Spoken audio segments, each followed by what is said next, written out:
Ok, Una, continúa. una pregunta, Dime, dime. donde decías de que yo tengo aquí las dos versiones, ¿verdad? Que menciona Bexata en la NBI y dice que está en arameo, en la Reina Valera está en hebreo, Bethesda. ¿Por qué la cambiaron? O sea, que tiene un Fíjate que, significado distinto que lo hayan puesto así. fíjate que no, el significado es el mismo, ¿verdad? Eh, en griego, en griego se escribe Betzata, ¿verdad? Y en hebreo es Bethesda, que puede ser el nombre o en hebreo o en arameo. Esto se debe a que hay manuscritos que lo dicen de una manera y hay otros manuscritos que lo dicen de otra. Acuérdate que todo es cuestión de cómo nosotros le llamemos o son cuestiones lingüísticas, ¿verdad? O sea, ya son cuestiones lingüísticas. Ok. Ujú. Dale. Ahora vamos con el tema de la sanidad y el conflicto. Una vez más, la señal crea un conflicto en los religiosos y aquí vamos a entrar ya un poco al tema reflexivo. Y es de que cuando vemos aquí que el Señor sana a este hombre, fíjense en esto, el Señor sana al hombre, ¿verdad? Le dice, versículo 8, levántate, recoge tu camilla y anda, le contestó Jesús. Al instante aquel hombre quedó sano, así que tomó su camilla y echó a andar. Pero oiga esto, pero ese día era sábado. Por eso los judíos le dijeron al que había sido sano, hoy es sábado, no te es permitido cargar tu camilla. ¿Qué les parece a ustedes esto? La, ¿Por qué? religi- la religión no se alegra de que el hombre haya sido sano, sino que estaba infringiendo una ley. Ahora quiero que veamos cuál ley estaba infringiendo. O sea, Dios en realidad decía que no podía cargar la camilla el sábado. Veámoslo. Los judíos tenían un texto al cual le llaman la Midrash, que existe hasta el día de hoy. ¿Qué es la Midrash? La Midrash es que algunos líderes judíos comenzaron a añadir a las 113 leyes de Moisés. Dicen los judíos, o mejor dicho, en la Biblia nosotros encontramos 613 leyes de Moisés. 613, o sea, no son solo los 10 mandamientos, son 613 leyes las que hay. Pero a estas 613 leyes, los rabinos le fueron agregando pequeñas como descripciones de cómo esa ley tiene que cumplirse. Bueno, ya voy a pasar a esta parte, pero la intención original de estas adiciones era aclarar la ley, pero terminó añadiendo muchas capas de regulaciones. O sea, en lugar de aclarar cómo cumplir esa ley, terminó agregándole un montón más. Lo tengo ahí en la pantalla, dice. ¿Está viendo la pantalla? Sí, ¿verdad? Dice, esta enseñanza adicional se compila en lo que se llama la Midrash, que es básicamente una recopilación continua por los rabinos judíos de sermones y dichos destinados a interpretar la ley mosaica original. Este Midrash ya era bastante amplio en el tiempo de Jesús y sigue creciendo hasta hoy. O sea, la gente, los rabinos le siguen agregando. Y entre esas leyes se habían vuelto ya miles de, las 613 leyes se habían vuelto miles de leyes ya. Y entre esas leyes estaba que no podías cargar nada que pesara más que un tintero, porque era permitido andar un tintero para que vos pudieras firmar algún documento importante, nada más. Vos podías escribir solamente lo que fuera tu nombre, de ahí no se podía escribir más. No, si un buey se te iba, vos no podías rescatarlo porque no podías hacer fuerzas ese día. O sea, no podías caminar más de 1 kilómetro. Habían un montón de leyes que se le habían agregado. No tenías que lavarte las manos antes de comer, tenías que lavarte los pies al salir. los pies al entrar, tenías que lavarte las manos al saludar. Bueno, habían un montón de leyes, un montón de leyes. Ahí les voy a mandar una lista ahí en el chat para que las lean todas las que son de cosas que no podías hacer, y ese es el mayor conflicto de Jesús. ¿Se acuerdan que cuando hablamos de cuando convirtió el agua en vino, hablamos de las 6 tinajas que estaban ahí, que eran para la purificación? Entonces, eran porque ellos tenían que lavarse en cada momento las manos para seguir limpio, porque así era la ley. O sea, no es que Dios le había dicho. Por ejemplo, Jesús tuvo conflicto cuando los discípulos recogieron espigas para comer el día sábado. O sea, no podías ni recoger comida el día sábado. Tenías que dejar ya todo listo desde el viernes, nada más para comer lo que ibas a comer, pero no podías hacer nada el día sábado. Pero todas esas leyes no es que Dios las haya dado todas, sino que ellos fueron añadiendo a esas leyes. En Levítico se encuentran las leyes del día sábado, pero hay leyes que eran exageradas y que es contra estas leyes que Jesús tiene conflicto. O sea, son las leyes inventadas por ejemplo, lean esto conmigo, dice, así para los fariseos no solo se trataba de seguir las 613 mandamientos de la ley mosaica, o sea, de los libros de la ley que tenemos en la Biblia, pero literalmente dicen miles de mandamientos nuevos que fueron creados para aclarar los 613 mandamientos originales. Por ejemplo, la ley de Moisés, uno de los mandamientos es mantener santo el sábado, lo que significa que suponía que los judíos no trabajaran los sábados. Pero para aclarar esto, los eruditos crearon 39, oiga esto, crearon 39 categorías distintas de lo que significa trabajo. O sea, ellos empezaron a explicar qué significa trabajo.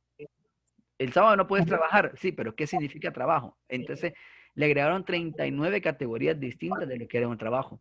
Y dentro de esas 39 categorías hay otras subcategorías. Así que para seguir el reglamento de no trabajar en sábado, hay que literalmente miles de sus reglas a seguir, incluyendo la cantidad de pasos que se deben tomar, el número de letras que se pueden escribir en el día de reposo. ¿Quieres agregar algo, Ricardo? Es que es como una figura de lo que tenemos ahora en las leyes. Tenemos leyes de la Constitución y cada municipio tiene sus leyes también en las alcaldías. No sé si así se llama en Costa Rica también, alcaldía. Aquí se llama municipalidades.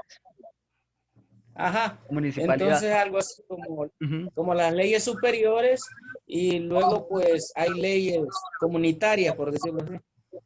Exactamente. Eran como esas leyes secundarias, ¿verdad?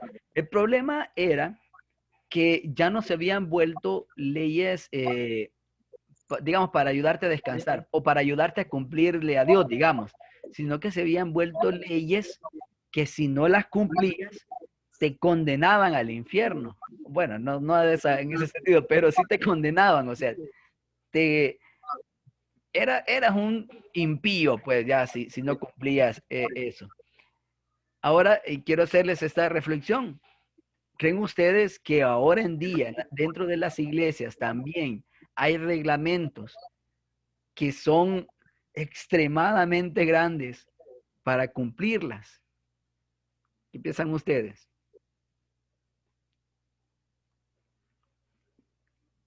Por ejemplo, cuando vos te dicen, hermano, es que tiene que agradar a Dios. Hasta ahí llegamos, ¿verdad? Hasta ahí llega el texto bíblico. Agrademos a Dios. Vivamos conforme a la voluntad de Dios. Pero a esto de vivir conforme a la voluntad de Dios, le hemos agregado nosotros otras cosas. Por ejemplo, hermano, no tiene usted que bailar, ¿verdad? Usted no tiene que bailar. ¿Por qué? Para que agrade a Dios. Entonces, ya nosotros le agregamos que para agradar a Dios no hay que bailar. Hermano, usted está viendo series de Netflix. Fíltrela. Filtre cuáles puede ver y cuáles no, ¿verdad? Para que no desagrade a Dios. Entonces ya nosotros le agregamos que para desagradar o para agradar a Dios hay que hacer ciertas cosas. Las mujeres no se pueden vestir así. ¿Por qué? Es que a Dios no le agrada eso. O sea, ¿de dónde sacamos nosotros que no le agrada? Ah, porque ya creamos pequeñísimas leyes que complementan lo que la Biblia nos enseña. No sé si me estoy explicando. Por ejemplo, los tatuajes, ¿verdad? Hay gente que le dice, no, usted no se tiene que hacer tatuajes porque eso no es de hijos de Dios. Entonces, ya nosotros le agregamos a lo que la Biblia habla como ser hijos de Dios, ya nosotros le agregamos otras leyes pequeñas que para ser hijo de Dios no tenés que pintarte el pelo, no tenés que tener tatuajes, no tenés que ver novelas, no tenés que decir tales palabras, no tenés que beber tales bebidas. Y entonces ya nosotros le hemos agregado a la palabra nuestras propias enseñanzas. ¿Alguna pregunta? No. Está todo claro, ¿verdad? Yo creo que muchas veces nosotros nos topamos con eso. Y podemos ver en la religión, quiero que vean esto, la religión mata, pero Jesús da vida. Cuando nosotros vemos a Jesús sanando a este hombre, vemos una muestra de la misericordia. ¿Recuerdan lo que significaba Betesda, casa de misericordia? Entonces nosotros vemos la misericordia de Dios ahí. ¿Por qué? Porque el hombre, vean esta gracia. Yo les pregunto, hermanos, ¿ustedes le pidieron a Dios que los salvara o Dios se acercó para salvarlos a ustedes? Pregunto, ¿ustedes le dijeron a Dios que los salvara o Dios los salvó a ustedes? ¿O Dios nos buscó a nosotros? Pues, vaya.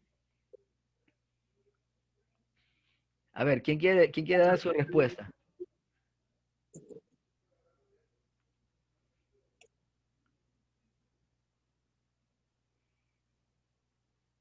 Ninguno. ¿Quién le pidieron ustedes a Dios que los salvara o fue Dios el que los buscó para salvarlos? Vaya. Él se acercó.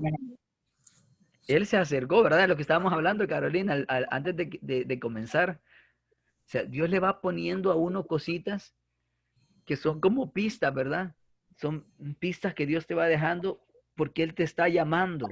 Ujú. Este hombre que está aquí, vemos la muestra de la misericordia de Dios con nosotros. ¿Por qué? Porque este hombre ni siquiera sabía quién era Jesús. Este hombre ni sabía quién era Jesús. Cuando Jesús le dice, ¿quieres quedar sano? ¿Qué fue lo que le dijo él? Es que no tengo quien me meta. Es como cuando nosotros nos invitan a la iglesia o nos decían, ¿verdad? Antes de conocer a Dios, vamos a la iglesia. No, hombre, es que yo tengo que dejar esto primero.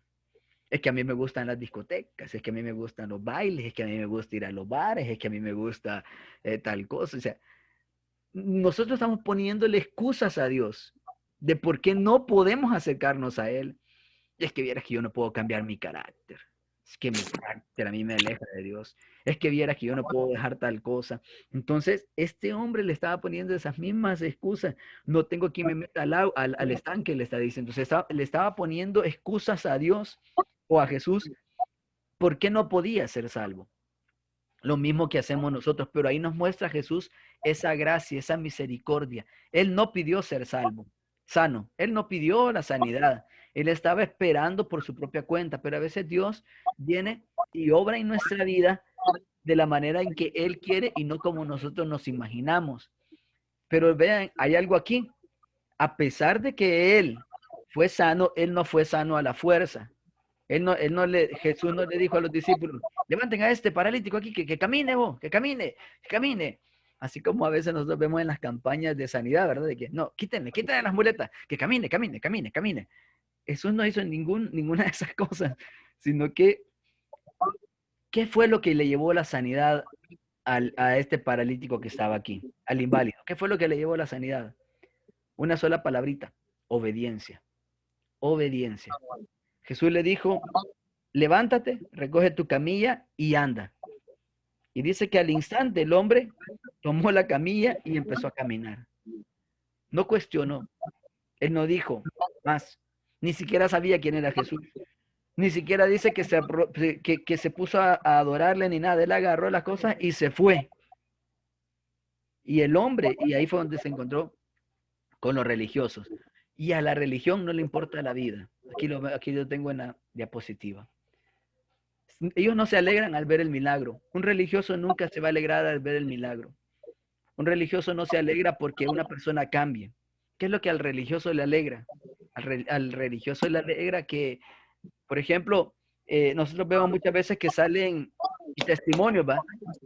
Testimonio de fulano que antes era homosexual y ahora aquí miren cómo se mira como hombrecito. Ya sale en una foto, sale como homosexual y en otro sale ya con su vestimenta de varoncito, dicen los hermanos, ¿verdad? Y ya un siervo, gloria a Dios, y mire cómo cambió y todo. A la religión no le importa si el hombre cambió o no cambió, si es feliz o no es feliz, no le importa si él tiene un propósito o no tiene un propósito, si él está deprimido o está alegre. Lo que le interesa es de que su vestimenta ya cambió. Le interesa de que su ropa ya es otra. Miren cómo cambió. Ella antes era una mujer.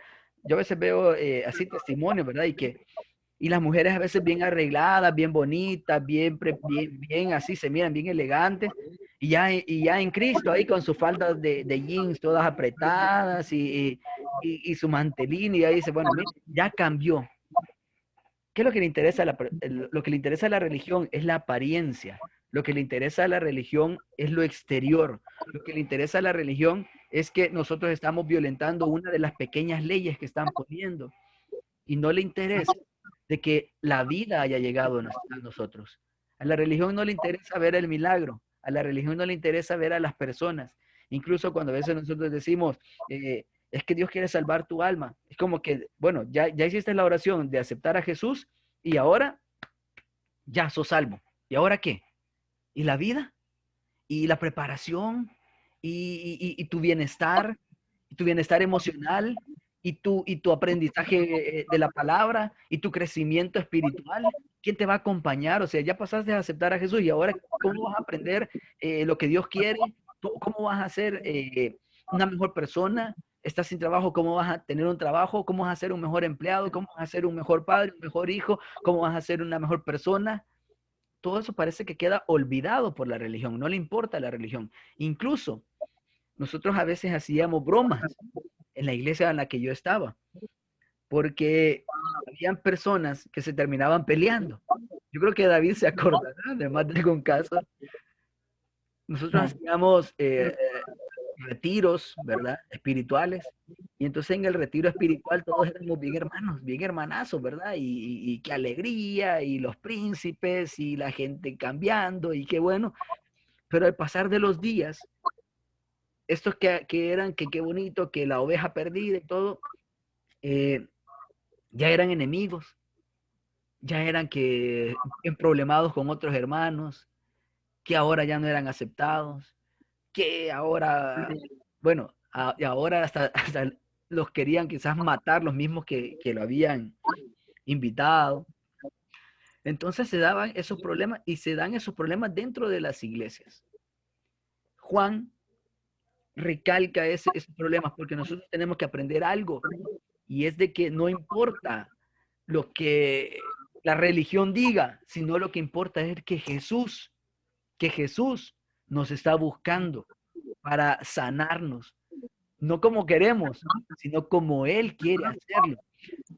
Fíjense que la religión a mí me crea una paradoja lo que dice en el versículo, quiero que lean conmigo lo que dice en el versículo 18, 5:18. Véanlo, dice, así que los judíos, dice, redoblaban sus esfuerzos para matarlo, pues no solo quebrantaba el sábado, sino que incluso llamaba a su propio Dios, a Dios Padre, con lo que él se hacía igual que Dios. Miren, quiero que, por eso es bien importante que veamos las fechas, que veamos los conflictos con los sábados y que veamos las fiestas que mencionaba ahorita con Carolina. Esas fiestas, porque todo eso tiene que ver, porque todas son fiestas religiosas. sea, todos son cultos, son celebraciones, son campañas evangelísticas, son todo lo que, los eventos que nosotros hacemos en las iglesias, ¿verdad? Congresos de mujeres, congresos de hombres, congresos de apóstoles, congresos de profetas, congresos de todo. Esas actividades que nosotros tenemos, o sea, son las actividades que se están haciendo en el pueblo, y en cada uno de esos pueblos Jesús aparece con algo. Y eso es hermoso para la fe, porque eso nos demuestra que Él está por encima de los lineamientos religiosos, por encima de Jesús está por encima de los estatutos. Jesús puede que alguien llegue en gorra, en pantaloneta, en calzoneta a una iglesia, y a ese puede usar Dios.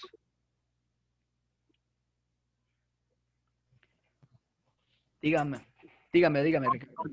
Incluso es bien complicado con las fiestas, porque religiosamente no se aceptan todas las fiestas, sino solamente se aceptan una o dos al máximo. Pero hay una gran contradicción y falta de interpretación o revelación de cada una de las fiestas. Entonces, si te encuentran celebrándola, te dicen que ya te estás judaizando, entonces te empiezan a excomulgar, te empiezan a hacer a un lado, porque ya no es la misma doctrina de ellos. Sí, si ya no alcanzas con las fiestas que ellos celebran, ya vos sos otro. O sea, es que la religión, miren, la religión, una vez más les digo, a la religión le importan las formas, a Jesús le importan las personas. A la religión, por eso nosotros en la iglesia, en DC, el pastor nos enseña y dice, no importa de qué va a ser su grupo, porque no es la forma en que se hace, sino las personas. Lo que importa es la gente. Es que la gente puede encontrar un compañerismo, es que la gente puede encontrar alguien, como en este caso, en este grupo, alguien que nos explique la palabra. Nosotros tenemos grupos de diferentes aficiones, ¿verdad? Estábamos hablando ahorita antes de comenzar de que hay un grupo conexión de portugués. Y yo quise entrar a ese grupo, pero ya estaba lleno, toda la gente estaba ahí. Entonces, no importa el contenido, al final, si es de esto o es de lo otro, claro, siempre hay que ser algo positivo, ¿verdad? Porque no vamos a hacer un grupo de salir a robar, ¿verdad? Siempre y cuando sea algo positivo, entonces algo de Dios, nosotros le encontramos a veces, queremos que sea como así es. Hay un conflicto religioso que ese es cansadísimo y que no se ha resuelto en miles de años y menos lo vamos a resolver nosotros, que es si hay que celebrar el sábado o el domingo. ¿Alguna vez ustedes han topado con las personas que celebran los sábados y que los adventistas? Y que no, es que Dios dijo sábado. Y yo tengo un hermano que hasta publica cosas ahí en redes sociales criticando el domingo y critica. Y al final de cuentas, sea sábado, sea domingo, sea lunes, sea miércoles, sea jueves, a Dios no le importa el día, a Dios lo que le importa es la persona. A Dios le importa la persona. Y eso es lo que todavía no logramos entender muchos, que entramos en esos conflictos y en esos pleitos, ¿verdad? Es que a Dios le importa. Es que Dios escogió el día sábado y si Ricardo en su iglesia no hace culto el día sábado, sino que está en calzoneta allá en su hamaca el día sábado, leyendo la Biblia para prepararse para el domingo, está en pecado. No importa lo que lea, lo que leas, no lo vas a entender porque estás en un día que no es. Y esas formas son los que a la religión le importa. Imagínense ustedes, imagínate, pónganse en este caso. Ustedes oraran por una persona en su trabajo, en una familiar que está enfermo, llega con alguna enfermedad, ¿verdad? Y les dice, hey, me siento mal, venga, voy a orar por usted. Señor, quítale esta enfermedad, este dolor de cabeza. Y que de repente la persona le dijera, hey, se me quitó el dolor de cabeza. ¿Y vos por qué estás orando si vos no sos líder de la iglesia? ¿Y vos por qué estás orando si vos no sos pastor, vos no sos líder, vos no sos el encargado? ¿Se imaginan ustedes que la gente cayera en ese conflicto? Sé que te dijeran, ¿y por qué estás orando por él? Si vos no tenés que estar orando por él. Entonces nos encontramos nosotros con ese tipo de conflictos en la religión. Que a la religión le importa. Y vean esto, la religión quiere cuidar tanto su religión, La religión tiene un tesorito que se llama religiosidad, que quiere cuidarla tanto que esto está por encima de la vida de la gente, tanto que a Jesús lo mataron. Y al final de mi diapositiva tengo una pregunta que nos hace reflexionar. ¿Cuántas guerras, masacres y asesinatos se han hecho en el mundo por la fe? ¿Cuántas? Miren, les voy a comentar esto, y aunque esto está siendo grabado y lo voy a subir a mi canal. Una vez yo hice un video y lo subí a Facebook. Y miren, no faltó hermanos que me maldijeran, que yo era un impío. Usted no sabe nada. Hasta yo entré a un grupo y hice un comentario una vez, ¿verdad? Porque, bueno, me pareció exagerada una manera en que la gente había compartido algo. Y entonces yo le puse, yo creo que Dios es un Dios de perdón y no de condenación. Vean, me empiezan, pero todos los hermanitos a maldecir en el amor de Cristo y a, y a tirar piedras en el amor de Cristo. Así de decirme, no, se nota que no sabes nada, que no lees la Biblia. Te recomiendo que leas la Biblia. Dios es fuego consumidor y que no sé qué. Miren, y la gente me tiraba tanto como que me conocían de toda la vida, o sea, que parecía como que me conocían.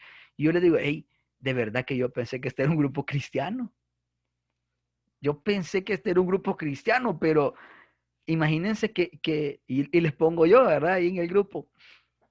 Fíjense que yo no voy a la iglesia ni soy cristiano. Yo entré a este grupo para ver si alguien me hablaba de Dios, pero veo que no les interesa hablarme de Dios, veo que les interesa condenarme.